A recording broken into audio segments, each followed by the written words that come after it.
La figura de este hombre que no se pelea en televisión, que no grita, que no da discursos muy encendidos, pero que, sin embargo, a pesar de no tener un cargo público, todas y cada una de sus decisiones influyen mucho más en los destinos de la Argentina que las de muchos ministros. Su nombre rara vez aparece en las tapas, pero sus tentáculos comerciales, políticos y financieros se extienden a la mayoría de los shoppings de todo el país, a muchos de los edificios más llamativos y emblemáticos de la ciudad de Buenos Aires y a prácticamente la gran parte del terreno fértil nacional. Pero hay algo más. Detrás de su fortuna, de las privatizaciones turbias y de los vínculos con los principales magnates del mundo, hay un entramado difícil de descifrar. El informe de hoy es un viaje a través de los secretos que se esconden detrás de la Argentina.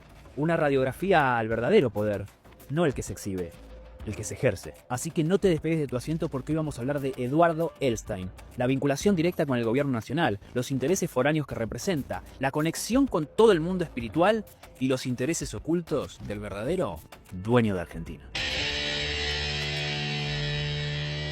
Eduardo Elstein nació el 26 de enero de 1960 en el barrio de Belgrano, ciudad de Buenos Aires. La historia familiar marcó desde temprano su destino. Su abuelo Isaac, inmigrante judío que llegó escapando de los pogromos europeos, fundó IRSA en 1943, una empresa dedicada a los bienes raíces que sería el embrión de un imperio. El joven Eduardo fue criado en una familia que entrelazaba religión, negocios y filantropía. Estudió en el prestigioso Colegio Nacional Buenos Aires, una cuna de futuros dirigentes, científicos y empresarios. Al terminar la secundaria, cumplió con la colimba, pero pronto partió a Jerusalén para formarse en la Escuela de Líderes, donde profundizó su conexión con el judaísmo ortodoxo y comenzó a tejer sus primeros vínculos internacionales. Aunque intentó estudiar medicina y luego economía en la UBA, su verdadero aprendizaje vino de la observación. Acompañaba a su abuelo a almuerzos con banqueros, inversores y empresarios. Él me enseñó que el comercio es confianza, sin eso no hay trato posible, recordó alguna vez. Fue así que uno de los consejos que más marcaron su estilo fue el de su mentor Peter Gruber. Cuando hagas una pregunta, escucha la respuesta y hace clic. Esa filosofía, casi una espiritualidad de los negocios, lo acompañaría toda su vida. La década de los 90 fue una tierra fértil para los negocios audaces. En plena ola de privatizaciones del menemismo, Eduardo Elstein dio su gran salto. Con una IRSA desvalorizada y con un presupuesto de solo 100.000 pesos, viajó a Nueva York para encontrarse con George Soros, uno de los inversores más influyentes del planeta. La versión mítica dice que llegó sin más carta de presentación que un par de ideas, pero en realidad fue su red dentro de la comunidad la que lo llevó hasta Soros. El financista le entregó $10 millones y en menos de un año, IRSA multiplicó su valor. Durante más de una década, Soros fue socio clave en sus inversiones, pero la relación terminó cuando el norteamericano especuló con la deuda argentina en 2000, mientras el país se desplomaba.